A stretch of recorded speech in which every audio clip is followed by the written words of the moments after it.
This is Ashley Arnold with Trail Runner Magazine here with mountain runner Scott Gall. I'm up for the UROC 100K tomorrow. How are you doing? Good. Got some rest, hanging out, relaxing. So this is one of the longer races that you This is the longest race that I will ever have done. Yeah. And how did you choose UROC? I've been talking to friends the past couple years about ultra running and how fast are the guys at the front for real and how hard do you just kind of really interested in it. And then when they started to advertise and market the UROC race as trying to get a very stacked elite field, all of a sudden I thought, well, maybe I should throw my name in the hat and quit asking questions and just kind of see what it's like. Right. And you were at Cranmore this year, the U.S. Mountain Championships. Right. 7th place, you said. 7th place. Thanks, Jared Scott. So tell us about the race there. Yeah, it was fun. I was coaching in Colorado Springs when Jared Scott was in high school, and he's from the area, and so I've known him a long time. Talked to him the night before, warmed up with him, and it just so happened he and I were in 6th and 7th place and had to kind of outkick one another for the 6th place and final spot. And he's got more wheels than I do. That's it. And so you were 5th at the World Mountain Running Championships in 1999? 99. Nice job, Max King. Oh, yeah. Incredible. That's awesome. Right. And so you've had a long mountain running career, and now you're switching. You think you're switching to ultras? I don't know. I mean, we're going to jump in and see what it's like, and then I'm sure after the race I'll say never again, and then a few days from now you'll be signing up for the next one. Yeah, who knows. And so what about a race plan for tomorrow? Anything? Unknown. I think I'm going to hop in and try to hang on and try to relax at least the first half and see what it feels like, see who ends up making some moves and taking off. I don't know. And what about your goals for the race? Yeah, goals for the race, I think, one, to gain experience and be able to, I'd like to hang up, in the front of the race as long as I can and see what that feels like. And hopefully, at mile 40 it still feels okay, but who knows. And in training, what's been your longest run? 4 hours. Okay. Yeah, there's my wife and I have 2 kids. We own a running store. I just started a new business with a buddy of mine that's a running review website. Okay. So time is kind of out there. So 4 hours is probably about the most I have on a weekend to put something in. So I've talked to a few other guys that, claim that their longest long run is, 20, 25 miles, and that they just try to work on other areas of fitness to be ready for stuff like this. So. Okay, so other areas of fitness, what do you do sort of to supplement the extra miles that you're not getting in? Yeah, I think faster paced stuff. If you're running 160 miles a week, I don't think there's any way that those are fast miles, or a lot of those are fast. And so for me, it might be an 85-mile week, but there's 10 or 20 miles of that up tempo, or there's quarter repeats that are actually 5K fast paced stuff. So. And do you get on the track for that sort of thing? We have a bike path in town that's marked off, and I usually use it, but sometimes I get on the track. Yeah. What about weights, things like that? Push-ups and sit-ups and core, while the kids are napping, basically. Yeah.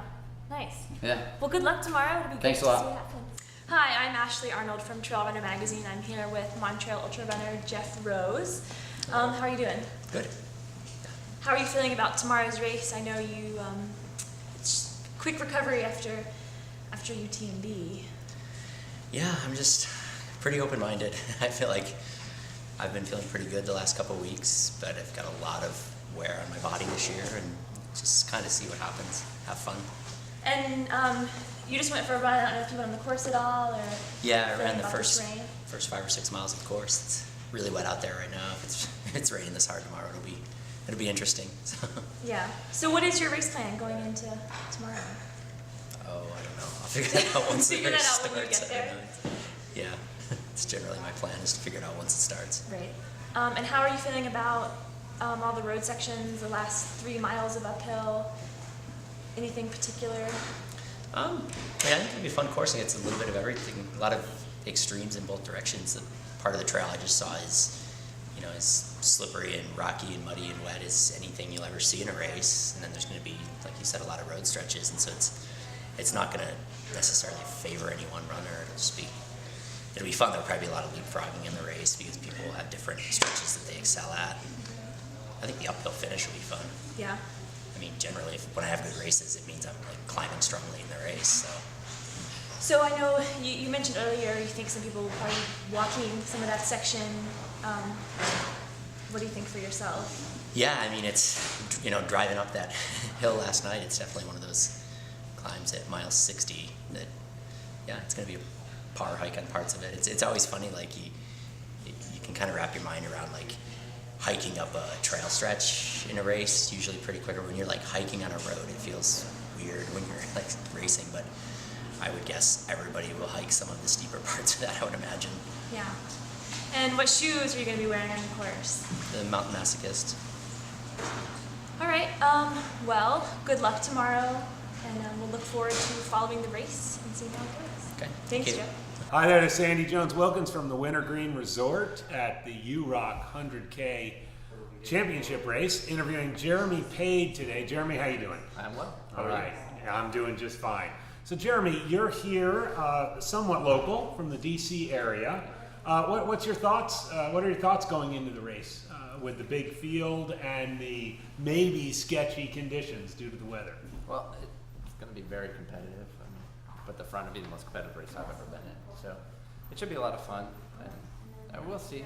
It's supposed to be a little drier tomorrow, but the rocks will be slick. The first section seems to be a little technical and rocky. Yeah, hope to So make indeed, it through there without falling. I mean, absolutely. This blend of roads and gnarly trails. For you East Coast rock guys, you said you did well at Massanutten, which is pretty much, 20 hours of rocks, right? Basically, yeah. So here you get a little rocks and a little pavement, and then back and forth, all pounding out with these highly competitive guys. You think that plays into your strength as kind of one of the wild cards in this race? Maybe. I mean, I can push through the rocks, and I don't have the speed that some of those guys have. Mm-hmm. But in DC, there's a lot of road. I run on a lot of road. Unfortunately, I'd much prefer to be out on the trails, but so I'm comfortable with it. I run with the baby stroller a lot. Oh, baby stroller! Yeah, you got the kids that'll going. help, yeah.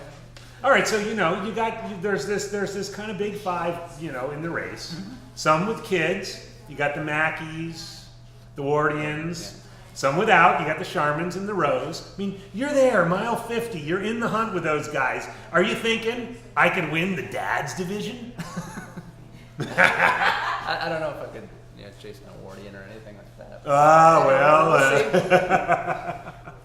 That's true. And let's see, you've got a sock sponsor helping you out here today. Yeah, Beliga socks. Okay, Beliga socks. They make wonderful socks. I've been running in them for over a year, and they've been kind enough to help me out.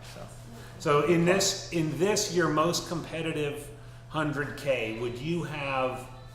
What would make it an ideal race for you? As far as finishing? Yeah. Oh, I don't know. A top 10, I suppose, with this group of guys. If I could get into the top 5, that would be really great. And Top 10's good. Top 10's good. Top 5 is better. DNFing, don't want to do that. no, don't want to do that. Don't want to do that. So if you were to map out a strategy at this point, knowing a little bit of the course, how would you break out the course, and what do you think would be the winning strategy here, or the top 10 strategy in your case? I think just to get through the front section here at the Wintergreen, and get through the rocks and the gnarly stuff, and then you hit the roads, try to run not too conservatively, but conservatively enough initially, and when on the turnaround, just whatever you have left. Have something in the tank and go. Just push it. Cool. It's going to be you against yourself, really, because you can't blame, when you're on a road, you can't blame it on the tread. Exactly. Well, Jeremy, thanks a lot, and good luck you. tomorrow. It's Thank going to be you. a great day out there. Should be fun. All right. Great time.